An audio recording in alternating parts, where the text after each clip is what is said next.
அன்பர்களே, நண்பர்களே, உங்கள் பாலுவின் இனிய காலை வணக்கம். இன்று 7/2/2024, அதாவது தை மாதம் 24ஆம் தேதி புதன்கிழமை. துவாதசி திதி மத்தியானம் 2 வரை, அதற்கு மேல் திரையோதசி திதி. பூராட நட்சத்திரம். இந்த ராகு காலம் 12லிருந்து 1 வரை, யமகண்டம் காலை 7லிருந்து 9 மணி வரை. சந்திராஷ்டமம் ரிஷபராசிக்காரர்களுக்கு நல்ல நேரம் காலை 10லிருந்து 11 வரை, சாயங்காலம் 4லிருந்து 5 வரை. இப்பொழுது நாம் என்ன சாப்பிட வேண்டும் என்றால் மொச்சை அல்லது உருளைக்கிழங்கு. இந்த போடக்கூடிய கலர் பச்சை. இப்பொழுது நாம் 12 ராசிகளுக்கும் உண்டான பலன்களுக்கு செல்வோம்.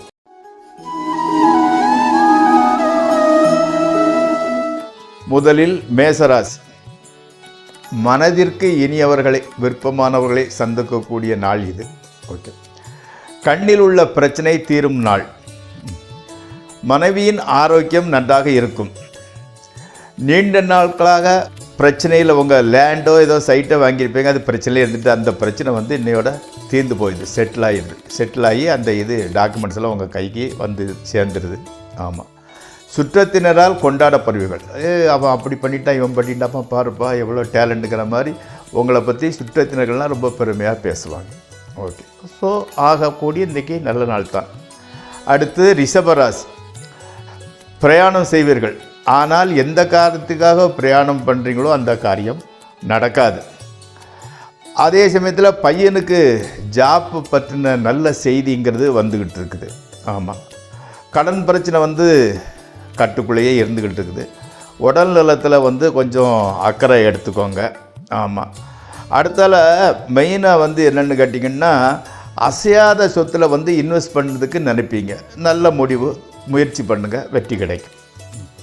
அடுத்து மிதுன ராசி. காதல் கல்யாணத்தில் முடியும். நீங்கள் காதலிக்கிறது கல்யாணம் செட்டில் ஆயிடும். காதலில் சிக்காதவர்கள் இப்போது மாட்டிக்கொள்வீர்கள். அதாவது புதுசாக காதல் உள்ளவங்களுக்கு புதுசாக காதல் வர்றதுக்கு உண்டான ஒரு வாய்ப்பு இருந்துக்கிட்டு இருக்குது. அதே மாதிரி குழந்தை இல்லாதவங்களுக்கு பெண் குழந்தை பிறக்கும், பெண் வாரிசுகள் பிறக்கும். ஆமாம். அதாவது நண்பர்கள் உங்களுக்கு சப்போர்ட்டிவாக இருப்பாங்க. பர்டிகுலராக உங்களோட பொருளாதார வசதியில் ஜாஸ்தி இருக்கக்கூடிய ஃப்ரெண்ட்ஸு உங்களுக்கு சப்போர்ட்டிவாக தான் இருந்துக்கிட்டு இருக்கிறாங்க. அதாவது நீங்கள் இன்றைக்கி அலைச்சல் உங்களுக்காக இல்லை, வேற ஒருத்தருக்காக அலைய வேண்டிய சூழ்நிலை. ஓகே. அடுத்து கடகராசி. வீட்டில் மேலே லோன் வாங்க வேண்டிய சூழ்நிலை வரும். அது கூட எஜுகேஷன் இந்த மாதிரிப்பட்ட நல்ல செலவுக்காகத்தான் வாங்குறீங்க. ஒன்றும் கெட்ட செலவுகள் கிடையாது. ஓகே. நல்ல செலவுக்காக கடன் வாங்க வேண்டிய சூழ்நிலை வந்துக்கிட்டு இருக்குது. ஆமாம். அந்த வாக்குவாதம் பண்ணுறதை கொஞ்சம் கம்மி பண்ணிடுங்க. ஏன்னா நீங்கள் எப்பவும் அந்த பேச்சினால தான் உங்களுக்கு கெட்ட பேர் வந்துக்கிட்டு இருக்குது. ஆமாம். நண்பர்களோட உங்களுக்கு ரொம்ப வேண்டப்பட்ட நண்பர் கொஞ்சம் தூரம் போயிருந்தார். அவரோட பிரிவு மைண்டில் கொஞ்சம் பிரச்சனை இருந்துக்கிட்டு இருக்குது. நீங்கள் உடம்பை பற்றி கேர் எடுத்துக்க மாட்டீங்க. இது உடம்பை பற்றி நம்ம கேர் எடுத்துக்கக்கூடிய முக்கியமான பீரியட். அதாவது அஷ்டமசனின்னு சொல்கிறோம் இல்லையா, அதனால் உடல் நிலையில் அக்கறை எடுத்துக்கொள்ளுங்கள். அது. அடுத்து சிம்மராசிக்கார். நீங்கள் எடுக்கக்கூடிய ஒவ்வொரு முயற்சிகளும் சக்ஸஸ் ஆகிடுதீங்க. ஆமாம். இன்டர்வியூ போயிருக்கிறவங்களுக்கு அதில் ஜெயிச்சிட்டிங்க அப்படிங்கிற மாதிரி சக்ஸஸான நல்ல செய்தி வரும். ஆஃபர் லெட்டர் கூட வர்றதுக்கு வாய்ப்பு இருந்துக்கிட்டு இருக்குது. அதே மாதிரி சங்கீதம் கற்றுக்கொள்ளுவங்க உங்கள் குருவிட்ட ரொம்ப நல்ல பேர் பாராட்டுகளை வாங்குறீங்க. உங்கள் பெற்றோர்கள் சந்தோஷமாக இருந்துக்கிட்டு இருப்பாங்க. மனசில் எந்த விதமான குழப்பமும் இல்லை, ரொம்ப உற்சாகமாக தான் இருந்துக்கிட்டு இருக்கிறீங்க. ஓகே. அடுத்து கன்னியாராசி. கொடுக்குற வாக்கை காப்பாற்றிடுவீங்க. உனக்கு அதை செஞ்சு தரேன், இதை செஞ்சு தரேன், அவ்வளோ உருட்டி தரேன், பிரட்டி தரேன், ஏதாவது சொல்கிறீங்க இல்லையா, வாக்குறுதின்னு சொல்லுவீங்களே, அதை காப்பாற்றிடுவீங்க. ஓகே. அடுத்து குடும்பத்தார் சந்தோஷமாக தான் இருந்துக்கிட்டு இருக்கிறாரு. அதனால் ஒன்றும் பிரச்சனை கிடையாது. விளையாட்டுத்துறையில் இருக்கிறவங்களுக்கு வெற்றிகள் கிடைக்கும். எந்த விளையாட்டாக இருந்தால் கூட அதில் நீங்கள் ஜெயிக்கிறீங்க. ஆமாம்.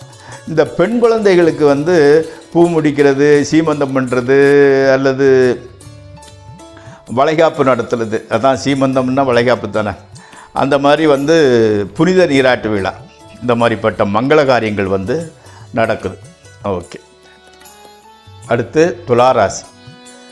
அசௌகரியமான பிரயாணம், அதாவது வந்து நீங்கள் போகிற இடத்துல ரோடு சரியில்லை அல்லது வந்து வண்டி ரிப்பேர் ஆகிடுது, பஞ்சர் ஆகிடுது, ஏதோ ஒரு காரணத்தில் பிரயாணத்தில் இதாக இருந்துக்கிட்டு இருக்குது.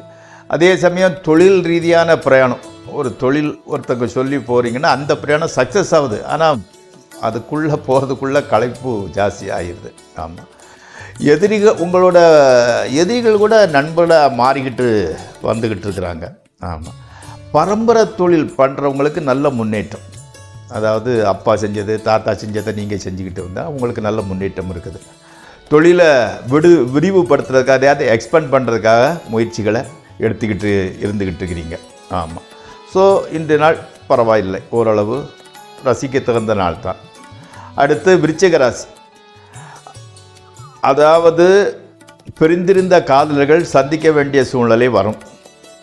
இனிமையாக ரொம்ப நல்லா பேசுகிறீங்க, முயற்சி திருவினையாக்கம் முயற்சி பண்ணுறீங்க. பணம் மாத்திரம் சற்று தாமதம், ஆனால் கூட தேவைப்பட்ட பணம் வந்துடுது. எதிர்காலத்தை பற்றிய எண்ணமே இல்லாமல் நாள் போய்கிட்டே இருந்துக்கிட்டு இருக்குது. அடுத்து தனுசு ராசி. எந்திரிக்கும் போதே என்னடா வாழ்க்கைன்னு சலிப்போடு எந்திரிக்கிறீங்க, ஆனால் அன்னைக்கு நடக்கிறது எல்லாமே நல்லா தான் நடந்துக்கிட்டு இருக்குது. ஆமாம், மற்றவர்களால் புகழப்படுவீர்கள். உங்கள் கொலிக்காக இருக்கட்டும் சரி, வீட்டில் இருக்கட்டும் சரி, உங்களை வந்து நல்லா புகழ்ந்து பேசுகிறாங்க. இன்றைக்கி போய் ஜோசியர் போய் பார்க்கணும்பா அப்படின்னு மனசில் நினைக்கிறீங்க. ஆமாம், நண்பர்களோடு சேர்ந்து அங்கே போகாமல் நண்பர்களோடு சேர்ந்து ஜாலியாக சுற்ற போயிடுறீங்க. பட் தொழிலில் உத்தியோகத்தில் மட்டும் பெர்ஃபெக்ஷன். ஆமாம். அடுத்து மகர ராசி. மாமன் வீட்டு விசேஷங்களில் கலந்து கொள்வீங்க. ஆமாம், இன்றைக்கி லீவ் போடலாமான்னு மனசு வந்து லீவ் போடுங்கிற மாதிரி சொல்லிக்கிட்டு இருக்குது. நீங்கள் ரொம்ப மதிக்கக்கூடிய ரெஸ்பெக்ட் கொடுக்கக்கூடிய ஒரு மனிதரை சந்திக்க வேண்டிய சூழ்நிலை வருகிறது.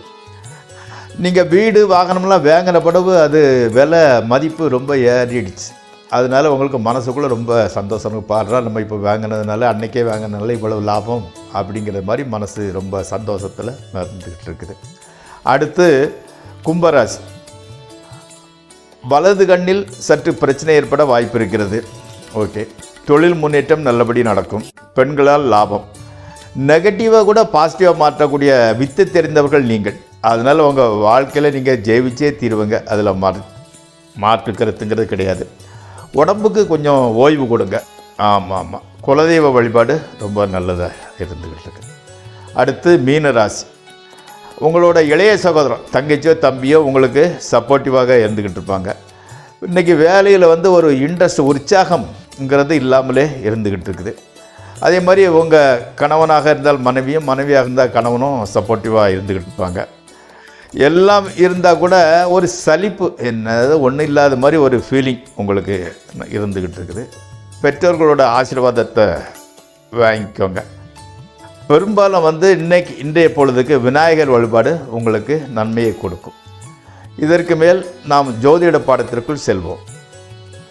அன்பர்களே, இப்போது நான் ஃபஸ்ட்லேயே ஜோதிட பாடம் ஆரம்பிக்கும் போதே சொன்னேன், ஜோதிடம் கற்றுக்கிறதா இருந்தால் கொஞ்சம் மேத்தமெட்டிக்ஸ், அதாவது கொஞ்சம் கணக்கு, கொஞ்சம் அனுபவம், கொஞ்சம் ஆராய்ச்சி மனப்பான்மை வேணும்னு நான் சொல்லியிருந்தேன். நீங்கள் அப்போவே நினச்சிருப்பீங்க, என்னடா ஆராய்ச்சி மனப்பான்மை, நான் என்ன சயின்டிஸ்டாக ஆக போகிறோம்னு நினச்சிருக்கலாம். பட் ஃபேக்ட் அதுதான்.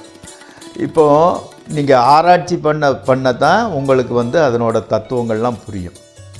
உதாரணத்துக்கு மீன ராசியில் வந்து சுக்கிரன்கிறது வந்து பலம் பெறுகிறது, அந்த இடத்துல புதன்கிறது வந்து நீசம் பெறுது. சுக்கிரன் வந்து எப்படின்னா கலைகளின் நாயகர், எல்லா கலைகள், மியூசிக், டான்ஸு அது படிக்கிறது, நல்ல அழகிய பெர்ஃப்யூம் போட்டுக்கிறது, சினிமாவுக்கு போகிறது, நல்ல ருசியான உணவுகளை சாப்பிட்றது, பெண்களோட பேசி பொழுதை கழிக்கிறது, இந்த மாதிரிப்பட்ட கலைகள், அதாவது புலன்கள், அதாவது மூக்கு, நாக்கு, கண், காதுக்கெல்லாம் மகிழ்ச்சியானதையே பார்த்துக்கிட்டு சந்தோஷமாக இருக்கிறது தான் சுக்கிரனோட டாமினேஷன், சுக்கிரனோட கேரக்டர். அதே மாதிரி புதன்கிறது வந்து கல்விக்கு உண்டானது, அறிவு வளர்ச்சி கூடியதில் இருக்கிறது, புது கோர்ஸ் படிக்கிறது. அப்போது சுக்கிரன் உச்சம் பெறுற இடத்துல புதன் நீசம் பெற்றுது. அதாவது என்ன தியரி, உதாரணத்துக்கு காலேஜி கட்டடிச்சிட்டு சினிமாவுக்கு போகிறது, பொம்பளைகள் பின்னால் சுற்றுறது, இந்த மாதிரி நடந்துக்கக்கூடிய மாணவர்கள் வந்து மார்க்கு வந்து எக்ஸாமில் வந்து கம்மியாக வரும். இதுதான் தியரி.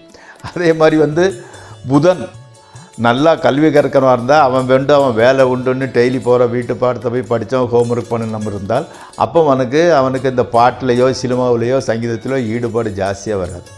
இந்த சுக்கிரன் டாமினேஷன் இருக்கவங்க படிச்சுக்கிட்டு இருக்கும்போது கூட அங்கே சீரியலில் வந்து டைட்டில் சாங் வந்துச்சுன்னா அவங்களோட எண்ணம் அங்கே போயிடுது. அதனால் எப்படின்னா சுக்கிரன் நல்லா இருக்கிற இடத்துல புதன் வராது. இதுதான் லாஜிக். இதை பல்லாயிரக்கணக்கான ஆண்டுகளுக்கு முன்னாலேயே ஜோதிடம் கற்றுக் கொடுத்த நம்மளோட ஜோதிடத்தை உருவாக்கின நம்மளோட ரிஷிகளும் சரி கடவுள்களும் சரி அது எப்படி இவ்வளவு தீர்க்க தரிசனமாக கண்டுபிடிச்சாங்க சொன்னாங்க. அதை நினைக்க அதை பற்றி நம்ம ஆச்சரியப்பட முடியாமல் இருக்க முடியாது.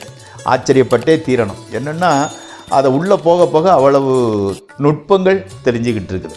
அதனால் உங்களுக்கு கொஞ்சம் ஆராய்ச்சி மனப்பான்மையை வச்சுக்கிட்டு இவரோட ஜாதகம் அப்படி இருந்தனால இப்படி இருக்கிற அனுபவத்தை வந்தால் நீங்களும் மிகப்பெரிய ஜோதிடர் ஆகலாம். நாளை மீண்டும் சந்திப்போம்.